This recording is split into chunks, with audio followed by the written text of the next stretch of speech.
Hello and welcome to Editing with My Wife, now with more squares and less hip cats. My name's The Hooded Philosopher and I'm here with Cheesy Loops. Cheesy Loops, are you ready to read some story? As long as it doesn't have that stupid pun in it. Oh, again. come on, it's gotta have less hip cats. Squares are way better people. They follow the rules. Hip cats are wild. Let's get into this story, because that's just completely irrelevant. It's completely irrelevant. Alright. Chapter 4. Where am I? Don't worry about it. Hey, you remembered. It only took him 4 chapters. Good things take time. Taken by the stream meant she got to spend more time with it. She was excited to hear all about the various topics the river wanted to discuss. As she made it to where Malgastaforian was last seen, the river thanked her. Oh, I read that wrong. The river thanked her by keeping her dry as she got out. She peered through the forest. This way, it told her in the foliage. She followed until she saw a figure, a white robe with a gray pointed wizard's hat and silken purple scarf wrapped tightly around his neck. I'm looking for Malgastaforian. This may have been an error, as everything around her changed. Nothing felt real. Everything around her became unrecognizable. The trees were gone, replaced with a cold steel hallway.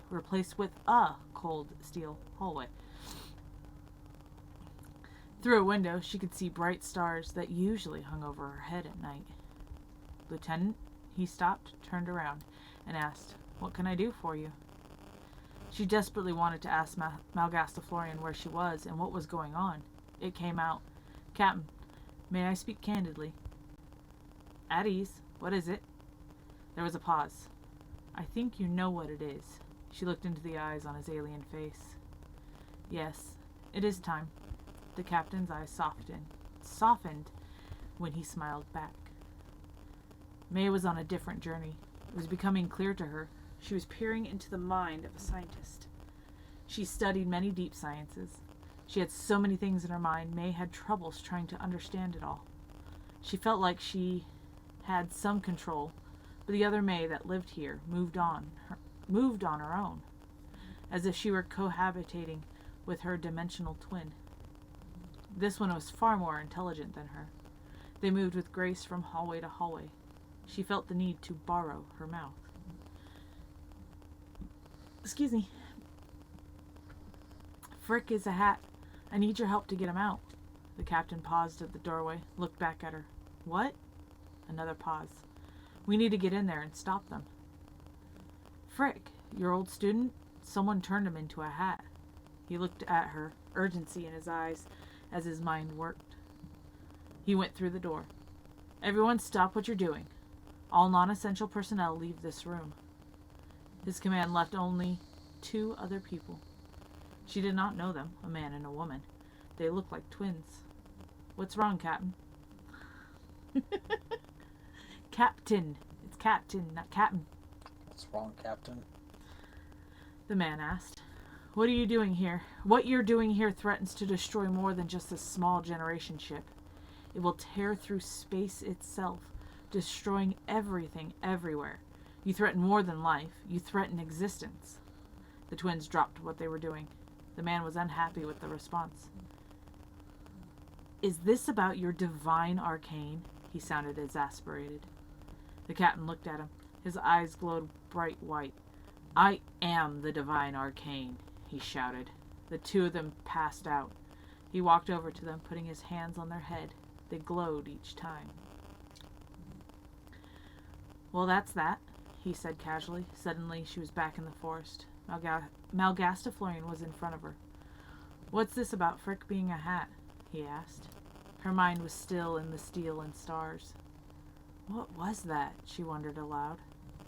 It was a different place, where they harvest their magic from the infinitesimal and the probabilistic.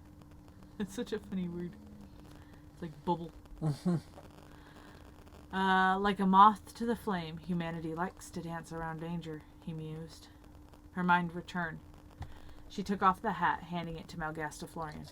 As the hat touched his hands, he could feel the pull of the caster. It is a channeled spell. Stop the caster, stop the spell, he explained nonchalantly. Who is it? Where do I go? She begged. Come back with me to my tower. I have something there that might help. He began walking. How is little Anestra? She's the mayor now. We can hardly call her little. Not only that, her son has become a fine young man, she replied, grateful that Frick took the time to get to know the people. Is Crest still making that delicious sweetbread? He married that little Lana about 2 years back. How's Finnegan? He's still running his lumber mill? Finnegan died 4 years ago. His son Cor runs it now. A good man and a friend. Her eyes were open to the forest. She saw fire in the leaves. Something's wrong. We must make haste. Take my hand, he offered. They slipped through the forest in a beam of light until they hit a clearing. The forest around it was on fire. He began putting out the fire by pulling it into himself.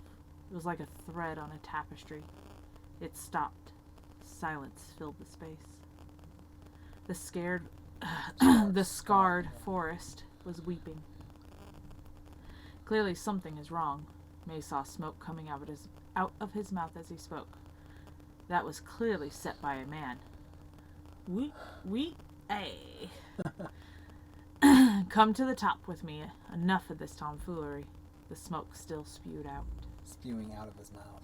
No, I like still spewed out. Okay, still spewed out. Yeah, I Looks like there's spewed not out. much to say here.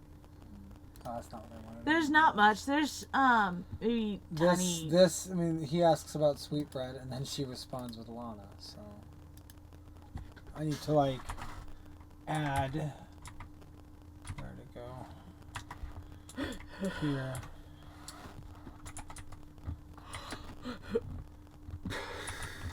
I ate too much today. Oh, but it was tasty. It was pasta. It was pasta. I made it handmade with my own ingredients. Well, except for the noodles. I got it all in cans and stuff. I smooshed it all together and cooked it up. Right. And the pasta and the Parmesan cheese you didn't make yourself. How about that? He married that little Lana about 2 years back. They have made something special in their bakery. Our little bakery. Yeah, little. They've made something special in their little bakery. How's Finnegan? Still running the lumber mill? Finnegan died 4 years ago. His son Cor runs it now. Okay, we're gonna go back up because there's not much left. There's not much, and this was a good chapter. It's a little brief, is all. It is brief, but there's this right here on its own is pretty big concept, and it would be nice. It just flips, and next time we see Malgastiflorian, it's gonna do the same thing. Yeah. It's just the nature of his existence. He's constantly flipping the pages of the world. Yeah, of reality. Ooh. He shouted and passed out. They glowed each time. And then we could say... Is it a pulsing glowed each glow time or pulsating?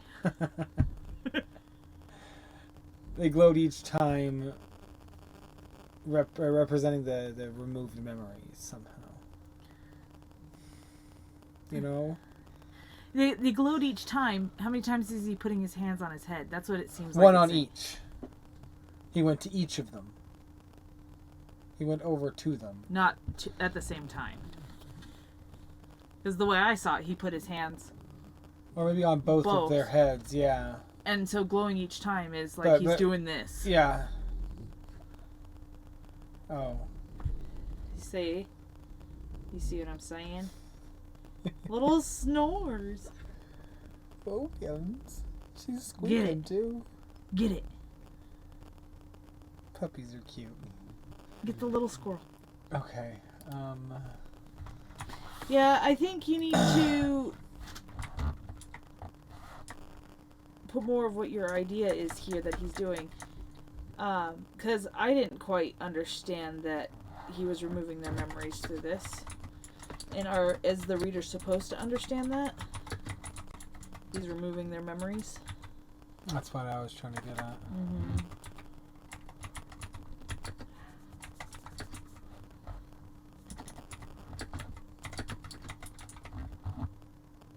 He walked over to them, putting his hands on their head and removing their memories one at a time. In a flash of light. Oh, that's better. Far better. Well, that's that, he said casually. Suddenly, she was back in the forest. Okay. So let's go up to this other one. It's the trees were gone, replaced with a cold steel hallway. Through the window, she could see bright stars that usually hung over her head at night. What did you want to change about that? I like it. Through the windows, there were bright stars all around her, the kind that usually hung over her head at night. Does that make more sense? Through the windows, she could see that the stars were all around her, the ones that she usually sees overhead at night. I personally don't feel like it needs to be changed. Okay. If you feel like it needs to be changed, no, then... I had that idea. Okay. That's what the red marks are. They're like, I have an idea of what to do there differently. And, that's all. If you think it's fine that way, I'm fine with that. This was a comma right here. She was excited to hear about the various topics the river wanted to discuss. This feels summed up too much. Like I could spread this out. You want to extend that a little bit? Why does she talk to the forest? It's not the forest. Or the river, sorry. Why does she talk to the river like this? What's the point? What is the point? What is she talking to the river for? It's not just to get news and the goings on and stuff. They connect. They talk about more than just topics. That's what it is. That's the word. Various topics. It's more like she wanted to hear all about the river's concerns. That's better. You know that thing we were watching about rivers, where as they go down, they kind of make these funny bends. Oh. And then when they find that path of least resistance, that bend kind of just gets snipped off. It turns into a little lake. Yeah. A horseshoe lake. Or sometimes rivers will divert. So they'll be going down this way, and then all of a sudden they start going this way, or something changes it. I mean, it all depends on the landscape, doesn't it? It does. But I was just thinking of, like, she could be talking to the river about the changes it's doing. And excited with it. Hear all about the river's changes. Hear all about the changes the river wanted to discuss. That's a good way of putting it. Hearing all about the changes the river wanted to discuss. Because the river's always changing. As she mean, they're talking about as they're going towards Malgasta, Florida. Mm-hmm. And she was excited to do it. She gets to spend time with her people, with her thing, with her nature. It's not revolving. Revolving? Removing. That's okay. That's a little bit better. Warm. Mm. What's this? Warm. A flash of light. All right. He walked over to them, putting his hands on their head, removing their memories one at a time in a flash of light. Yeah, we're good. It's a nice little chapter. Mm-hmm. And A good introduction into Malgastaflorian. Malgastaflorian. Malgastaflorian. Tell me if you think that name is stupid in the comments below. I love Malgastaflorian. Me too, and I think his character gets better. It's like... It's a bad gas flower. It's a bad gas flower. But he's an ultimate wizard. No, it's a bad gas flower, but at least it's still a flower. It's still pretty. It's still pretty. Just like everyone who watches our little podcast. Thank you. You're all pretty. Comment, like, subscribe, that kind of thing. We love you. Have a good day. Bye. Bye. And stare at your phone.